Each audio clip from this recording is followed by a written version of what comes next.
na travaille trop na catholique, trop na catholique. Na yoko j'appelle Panzambe na 1999 na se ya ndoto yoka mungonga nzambe loba na ngai telema Ephésiens 2:10 Philippiens 2:12-14.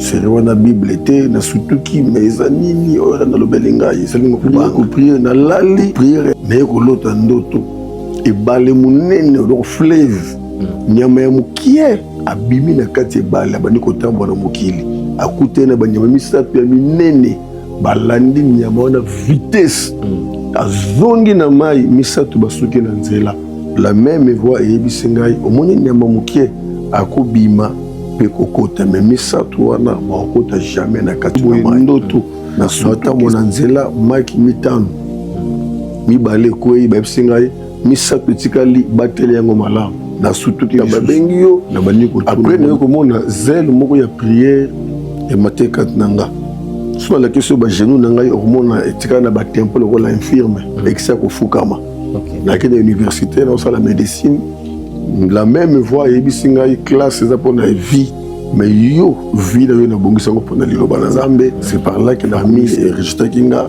parce que na kataki classe prière malamona ba délivrance dans l'hôpital général Boutou tongo na zongi ko bondela ba centre nyonso médical ya ba centre médicaux ya Kidambo ko kende ko kota ko prier na fele ba mbele na ba prière ba délivrance ya somo Nzambe aye ko orienter ngana que n'est pas propriétaire na mu joko mais wana dia na ko propriétaire na mu ba joko azwinga sur le rôle la moana na gina droite que au faux ko mbongo frande tout ça non ya ngaza kana bondela rapport na batu na tongo matinal évangélisation intercession ba délivrance na sali délivrance ba to aboma mi balé ale tongo ba yeko boto la biso le pangu église complication ko kota na makambu ya église nde Nzambe siko ayebisi ngai esengeli obanda mosala na komonana na kiko bandengo zawana ozana ministère moko très puissant et ko permettre yete au travail na na ministère mosusu ozana ministère ya munene na kota na ba prière ba 30 jours na liaka te na milakati ya pamba ba 7 jours mabondeli le 20 novembre 2004. Heureux de savoir, vous êtes nombreux à nous suivre sur la chaîne. Mesdames et messieurs, fidèles internautes, bonjour, bonsoir, ça dépend herbe ou l'émission. C'est moi, votre humble serviteur, Diego les Mignons. Dans un instant, vous allez vous il y a un écran pour informer Bino à travers mes invités dans l'émission. Moi, je suis aussi que les gens disent tout à travers mes invités.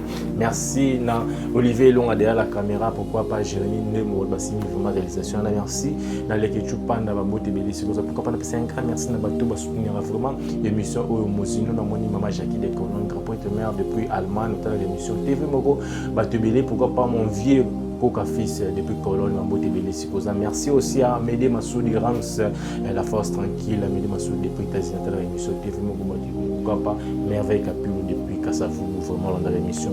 Mesdames et messieurs, fidèles internautes, c'est un réel plaisir pour Yamakoro, Yaoyama, vraiment l'homme de Dieu, évangéliste Ernest Mungu, où vraiment te relever la actualité. Mais on va parler beaucoup de choses, mesdames et messieurs, fidèles internautes. Votre émission est partagée parce que c'est vraiment béni, parce que son église s'appelle Béni de Dieu.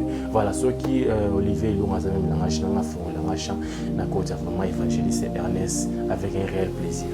Bonjour et bienvenue. Oui, bonjour. Bonne santé. Zamba Sunga, tout ça bien. Voilà, c'est un réel plaisir pour la première fois que tu as d'abord un message dans l'internet, tout là-bas, nous avons sur la mission à ce moment. Oui, Nzamba Pambola Bino, il y a motuya koyeba ke Nzamba sana bomoy et aza capable de trouver sa solution na problème nyos. Il y a motuya koyeba ke soki Nzamba promettre quoi que ce soit akokisaka yango. Il y a motuya koyeba te soki tozo vivre les grâce à Nzamba de reconnaître l'existence naïe. Nzamba Pambola Bino. Voilà, partout dans le monde, invité ma petite présentation, peut-être na parce que je rappelle aux autres l'église Mounene, la Combo est bénie de Dieu. Oui, naza nengolobi évangéliste Ernest Mungu, naza pasteur visionnaire de l'église évangélique bénie de Dieu, nazali président de la structure, il y a pasteur, et na Combo Ernest Ministries, naza marié na maman Ouazali prophétesse Esther Mungu, naza père de 6 enfants. je crois essentiel ya mwana. Voilà, mesdames et messieurs, fidèles internautes, côté l'émission est morotée parce que les qui a travers cette émission, on a vraiment béni parce que tu as mis vraiment mon évangéliste, tu me dis ma petite histoire là, parce que vous comme l'église vous n'allez il faut vraiment appeler. Est-ce qu'il faut appeler les gens qui ont bien là, il y a ça dans soit ou comment qui l'évangéliste par confection. Histoire nangai appelle les vraiment tout ya makasi peu compliqué. On travaille trop na catholique, trop na catholique. D'ailleurs qu'on appelle les Panzambé en 1999 na se ndoto yoka mgonga nzambe loba na ngai telema Ephésiens 2:10, Philippiens 2:12-14. C'est la Bible était na surtout qui mais anini na lobeli ngai c'est le kubanga.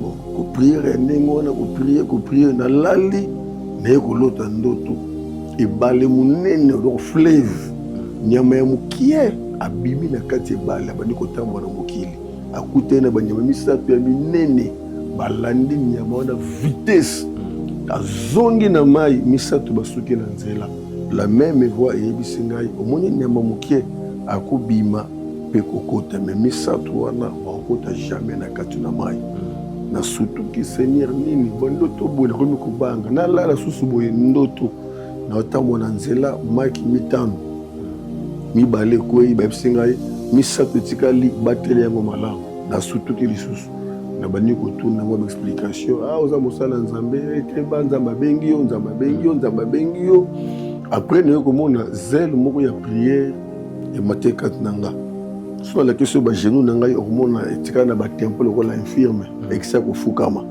nakende université na osala médecine la même voix eyebisi ngai classe eza mpona vie mais yo vie na yo nabongisi yango mpona liloba na nga c'est par là ke nakomisi na bandiko na makambo ya nzambe famille erejetaki nga parce que nakataki classe prière mbala moko na badélivrance namona na hôpital général tout ntongo nazongi kobondela bacentre nyonso médical ya bacentre médicaux ya Kidambo kokende kokota koprier nafeli makambo ebele na baprière badélivrance ya somo nde nzambe aye kooriente nga nakende pa prophète René Mundi Badioko mais wana deya na kati ya buku ya kobondela na ngai nakomi koprier mpona bato kosangisa bato na ntongo rien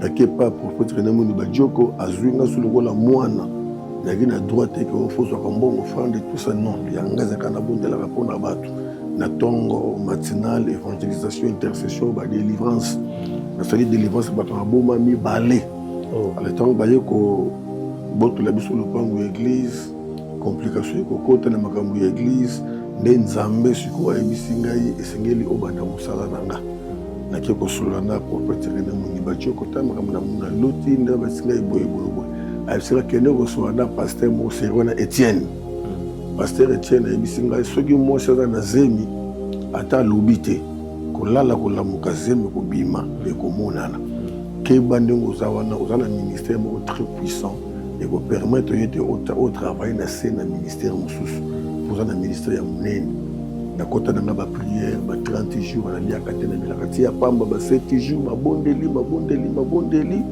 le 20 novembre 2004 nzambe ayebisi ngai bâtir temple na ngai na kombo ya béni de Dieu tellement naka na pensé église te nga kobondelaka mpona bato na bopito ville ezeka ndenge wana nde le 11 juin 2006 nzambe ye koconfirme nga à travers bato ya ndenge na ndenge nde nabandaki sikoyo église proprement dite le 11 juin 2006 sikoyo tanto yo koma na 2009 falaki sikoyo consécration na ngai esalema namoni nzambe azoba na ngai ekende esengeli baconsacre yo pa évangéliste ekisami na kibila nga nayebi me ngai nabandaki pa prophète René Mundi naza pa prophète René Mundi nake koyebisa koluka évangéliste ekisami na kibila wana yebaki ete Dieu m'a envoyé chez lui parce que wana pe pour moi ça c'est pas de la oui wana azaki na le député bayebisanaki aza na réunion na commune ya Kinshasa nalandi ti kuna nayebi ye te ayebi ngai te nafei kaka audience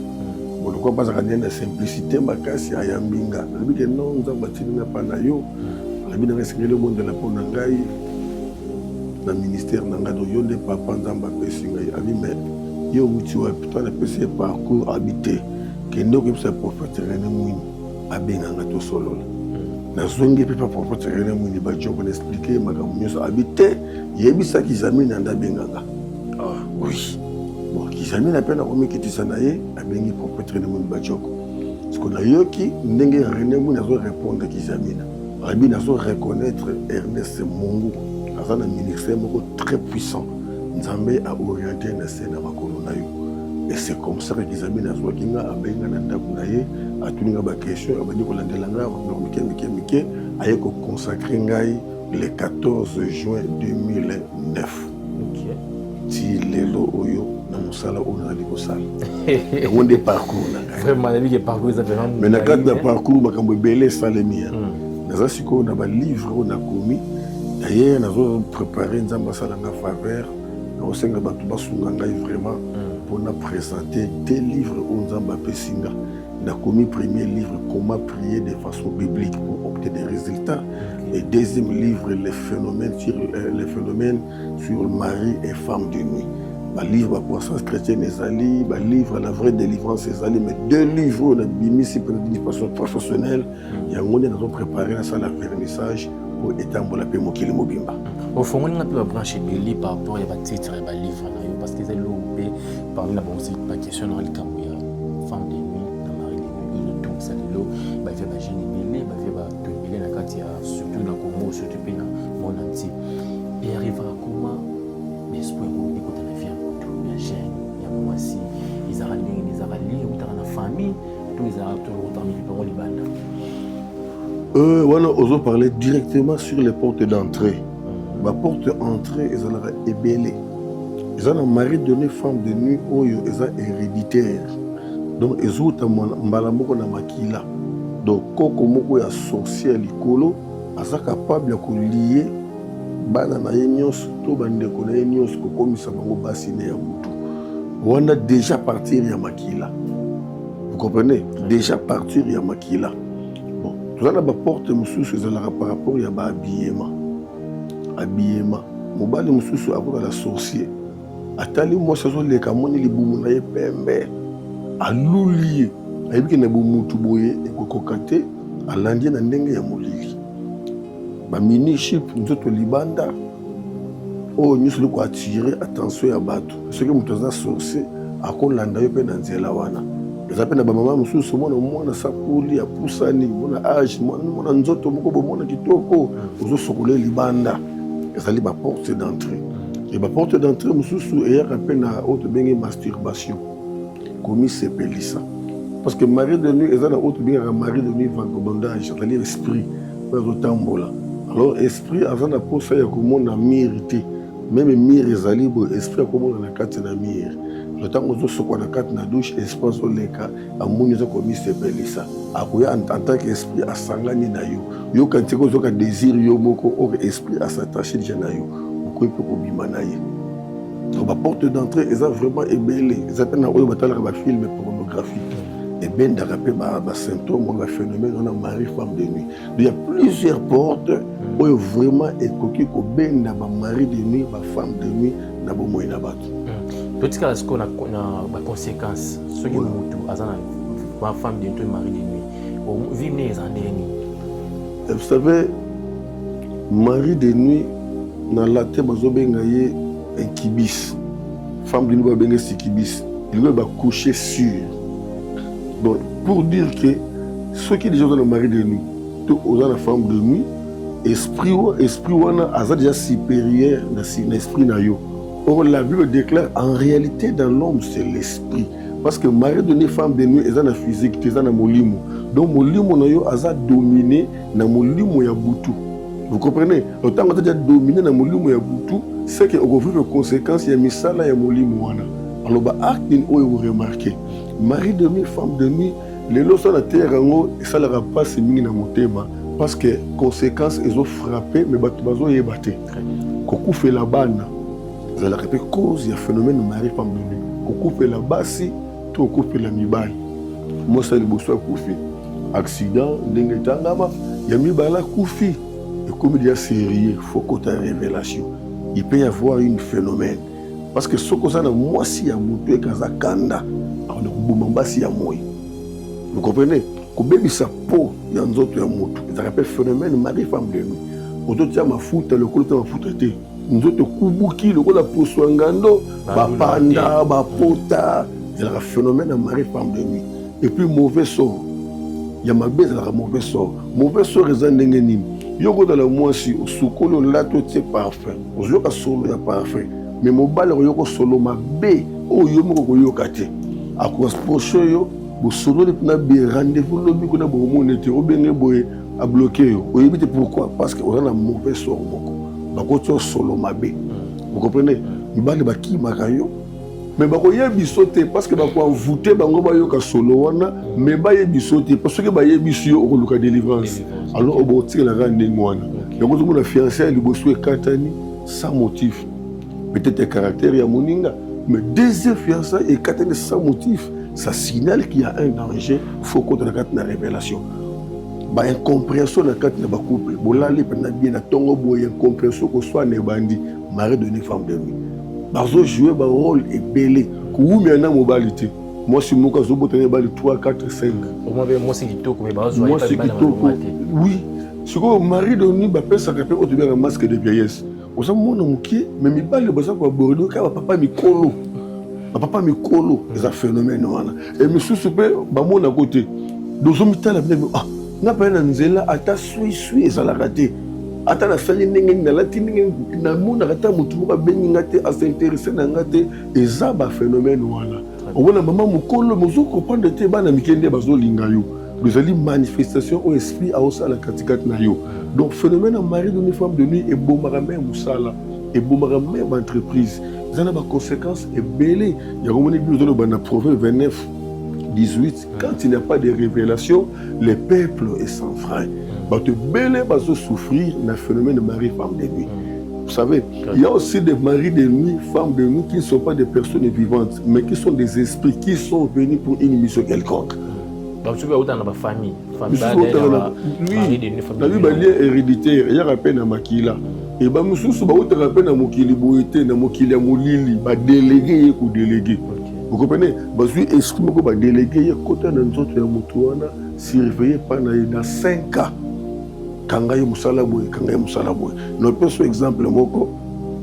Nemba ki sœur moko abali mobali na tango passe à soutenir mobali yoko zo mbongo atongi ndako asumbi le vie penze changer après d'aller vite mobali abani ko éviter na mbeto ko éviter na nzoto akimi chambre comme na salon après azui mocha libanda akomi ko lala libanda akimi ndako. Alors ba prophète balé moi si on a bambongo ba bijoux biloko ebele ba retraite nde ba retraite solution te tant moi si on a l'édition de mission abengi ngatu que no foya o le kana contrôle prophétique tant waye aleki na contrôle prophétique nenza bazolo bake monde ténèbre ba pesa ki yo délai ya kosala na kati na libala wana tant délai kokaki nde ba bimisi yo poswangando. D'ailleurs, on est normal. C'est comme mobile, c'est comme si nous avons niama, azo supporter sous présence de parce que moi le BAT, comment qui m'a dans les vides. Moi ça c'est mutu. Donc ma balle belé basi bazo yina ba comportement ya mibali, nzoka ba comportement mengi ya mibali et wuti na bespo vandi kati na basi, vice versa. Donc il faut vraiment révélation moko ya solo et ça les ma pour découvrir pourquoi nous écoutons les conséquences ou une situation où nous musala pena onzamba bengeli biso assez comme ça la délivrance. L'église biso ba oté ba matia o évangéliste ba oté ra opambo ma OK faut bala sabima to source ya makambo pour monzo alanda biso boye a vivre makambo ba kosanisi. Mais on donne ce qu'on a. Mutuna les carbone zamba takatkat naye malgré le comme délivrance prophétie mututo comme ka na ministère de délivrance mututo comme ka prophète mais ça na bâton zamba bengi nga na travailler na madame na ngai azali prophétesse na moment ya fiançailles nzamba bazolo bake nazo sangisa bino ka lokola mwasi na mobalité mais non c'est bino lokola basali na ngai pour la délivrance à milimo na nga. Vous comprenez? Non pas ce exemple mardi le 16 la journée prophétique, il y a ma maman qui a sœur nyos. Tout ça, la ndenge baboya na 9h. Mutu un sujet ya vie na ye. Maman Esther a gozarate. na kokamba bango d'intercession repentance balobela nzambe vi na bango ezomarche te nzambe alakisa na 12h to mama oya moko aokota na contrôle prophétique nzambe akosakola mpona vi ya moko na moko. Jeudi le 18 eza tour ya bapapa ntango bakoya moko na moko ayoka bachose caché ya vi na ye. Le 25 juin na memi église mobimba toke na zamba luzizila toke mabondeli mutu na mutu message balobaki pa nzambe aprie nzambe asalela ye nzambe akangola ye parce que vi na biso ezali délivrance ya libota tozokamba soki bango baza délivre te mpo mosala biso ezali tozali basali oyo nzambe atie mpona délivrance ya libota na ye bafungama bamona clair na bavi na bango nde mosala nzambe abengeli biso surtout oyo etali délivrance surtout ya bana ya bandoki bafamille ebele ezosouffrir na bana bandoki bake mpe na baprofete lokuta oyo badélivrance esalemi te ebana bazokondusala baventure na kobatama po souffrance ya mboka ebosangisi bato ke bakindoki eza na bafamille bato bakomolukaka koluka mbongo. Il y a des choses cachées dans la mabota nyos. De chaque famille a une réalité. Il y a aussi un bakir d'âme. Autant la famille, il y a tata na maman n'engue bobotami ni les autres dominés. Mais quand on a la paix kota papa leki, kota tata moisi, on comprend que non, la famille kota ba papa, il y a un lien de réclamation. Et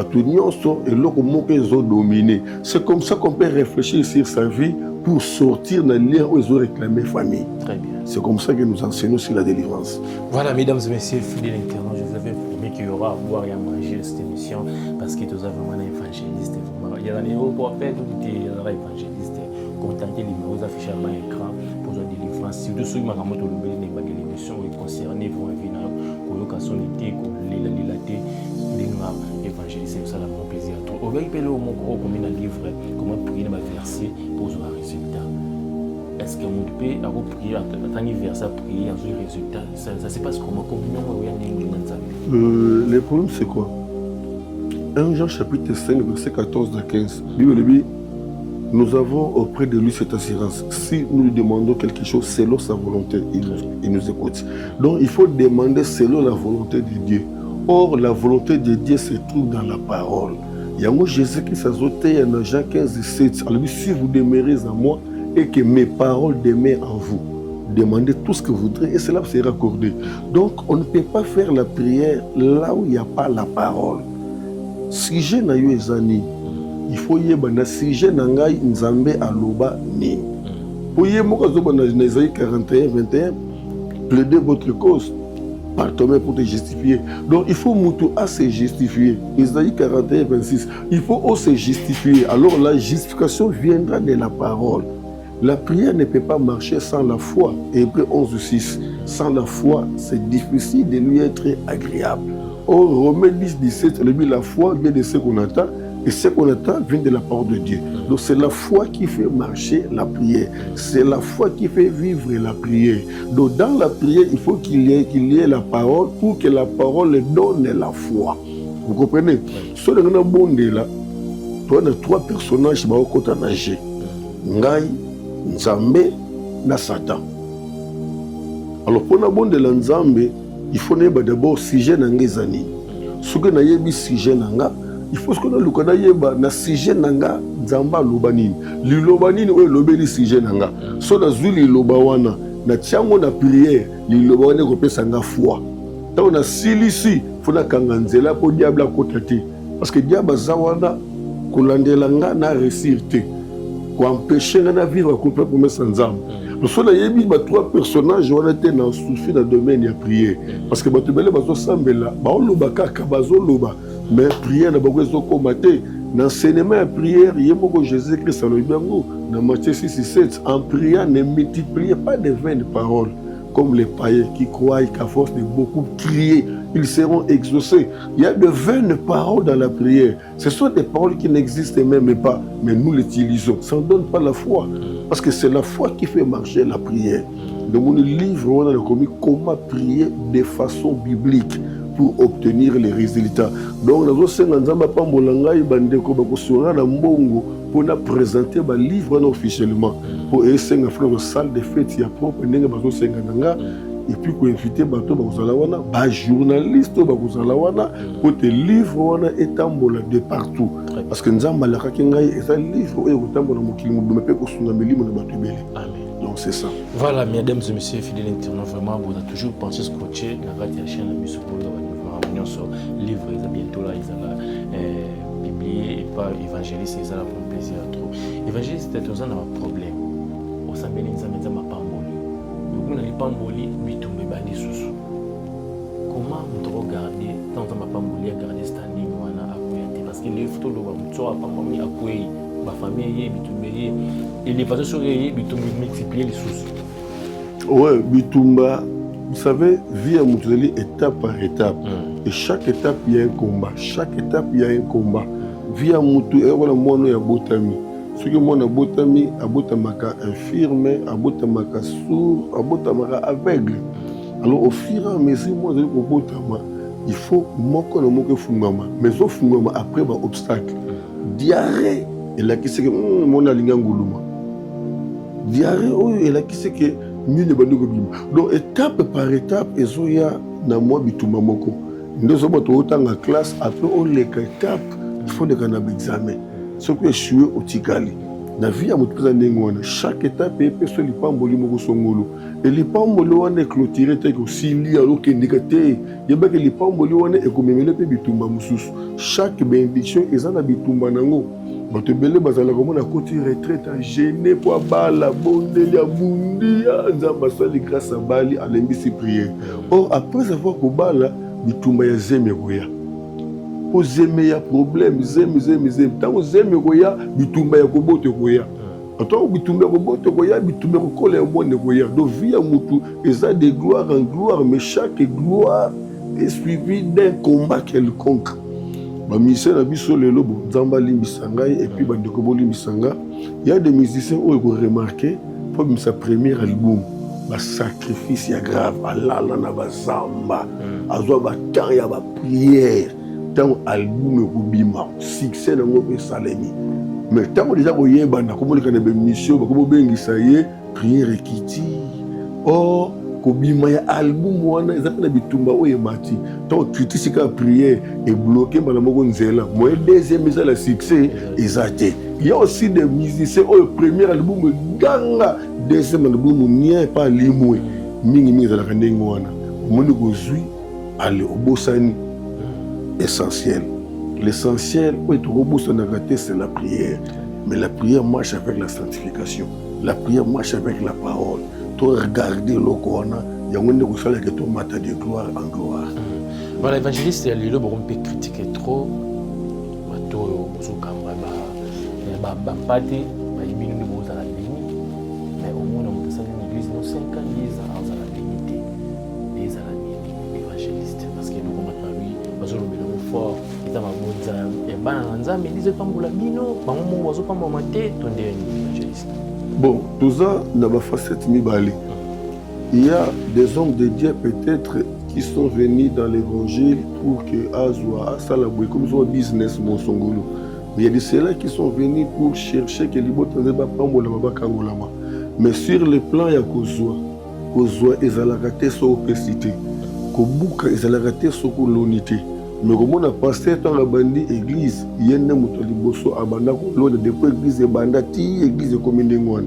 Et tant abanda ko buka, balobakono azobuka bando so souffrir car yebe azobuka kaka oya banda ki kolona. Vous comprenez? Parce que dans une église, c'est on a béni de Dieu. So yé oyoka langage mon côté ya banda que non papa zwaka biso boy parce que oyoka ba témoignage.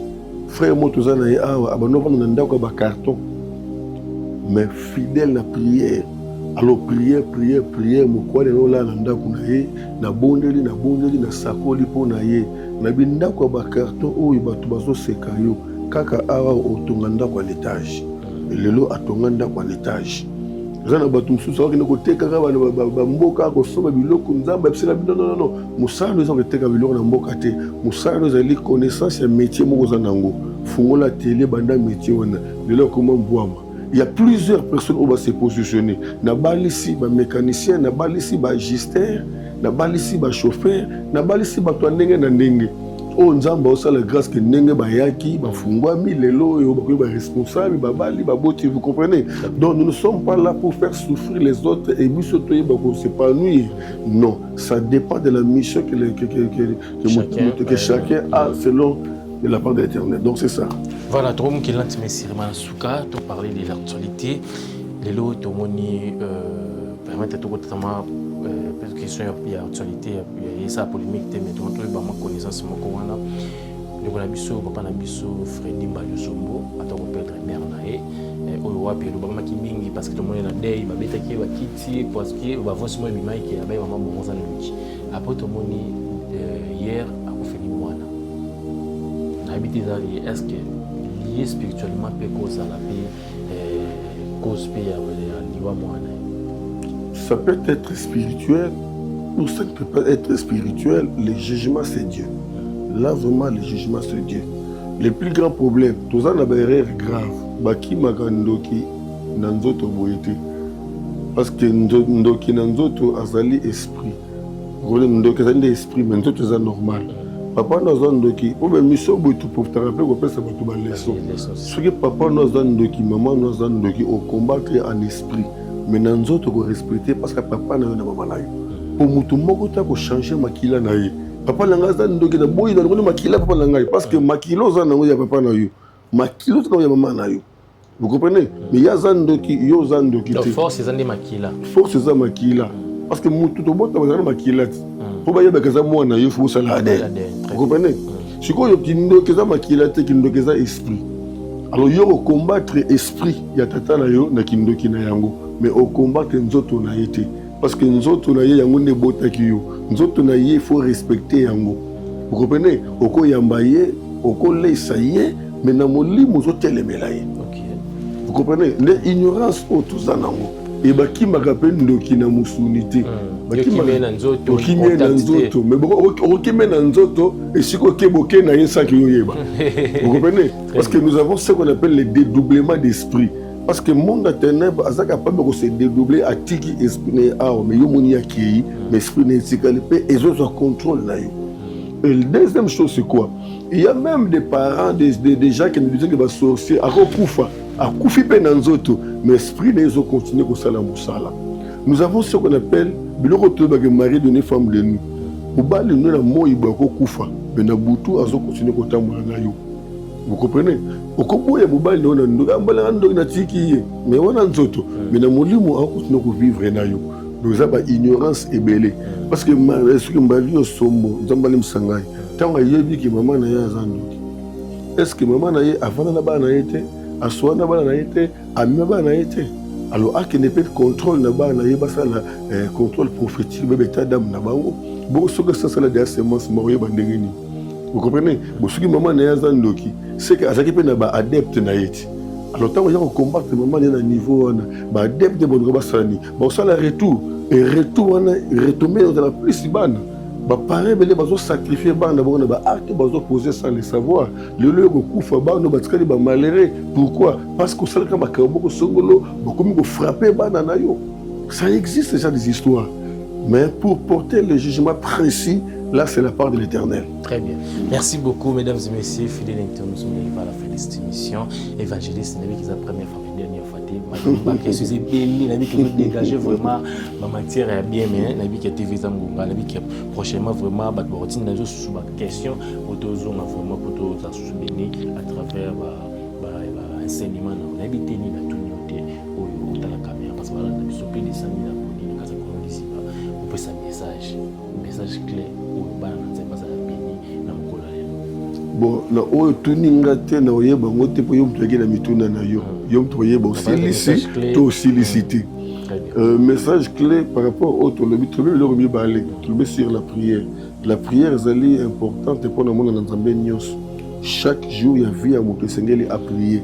Il y a mon Jésus a voté dans Luc chapitre 18 verset 1 alobi je vous donne cette parabole pour vous montrer qu'il faut toujours prier. Na kati na toujours il peut y avoir blocage nzala malade mais habite toujours et le gars qui est là que nous prière exaucée quand na yo za na prière olela na yo nzala na yo kozanga na yo nyo fait comme nous za na prière. Et la deuxième chose tu veux dire les choses spirituelles Et à ce qui concerne les choses spirituelles, il faut savoir chercher la révélation. Mais la révélation, yo moko zana makoki ya kobondela kanzambe a orienté yo pour que se retrouve dans mosala nzambe nini. Jérémie 33:3, invoque, moi je te répondrai, je t'annoncerai des grandes choses, des choses cachées que tu ne connais pas. Et bien, ils vont souffrir à cause d'Internet. À mon prophète, mon Internet, ils ont prophétisé, ils ont fait le miracle, ils ont témoigné, mais ils ont été sources alignées, sources simbamé ou api. Et bien, ils ont été mon abango à cause de Bilanda Landa. Yeba kobonde la nzambe yo moko na problème ozanango loba na nzambe a orienté yo mosali nini o sengeli o se confier na ye pour la délivrance à libota na yo pour ebelepe ba problème s'aggraver davantage et se multiplier par rapport à basali o bango ba kotoyaki tala o na ko bakisa pona bino yango wana malgré numéros ali affiché mais to lobaka pour esimba ma bien plus 243 89 75 15 851 plus 243 89 75 15 851. Si vous permettre chaîne église Nabiso, nous sommes en direct chaque jour, de chaque mardi et vendredi, de 5h30 à 6h45, nous en direct dans l'intercession, exhortation, prière. Chaque samedi, nous avons ma casse de 6h à 7h30. Lundi, tu as une intercession, ma casse, il y a pourquoi de 17h45 à 19h30. Mercredi, vendredi, enseignement, 17h30 à 19h30. Dimanche, culte adoration, de 8h45 à 11h30. Programme Nyon sur la chaîne de l'église Béni Dédié TV. Béni Dédié TV, ceux qui ont s'abonné, on ressemble à Nabiso, on a enseignement Nabiso. Zambé Lola Apambola Bino. Amen. Adresse église Zapi. Tozoami na commune ya Kintambo, na arène Nabiso, Maison Mbungu, en allant vers Vélodrome, avenue Kimvula numéro 3. Avenue Kimvula numéro 3, commune ya Kintambo, arrêt de bis, Maison Mbungu, soit Vélodrome. Évangéliste Ernest Mungu. Merci beaucoup, mesdames et messieurs, fidèles internautes, d'être nombreux à me suivre partout dans le monde à travers notre chaîne congolaise de la télévision. Ce que c'est une émission, un grand merci à Olivier Ilonga à la caméra pour papa Jérémy Ndemo. Merci à Bitoun Touboula Nebiso. C'était moi, votre humble serviteur Diego Lemignon. On a toujours pour nous servir. Nous avons même chaîne.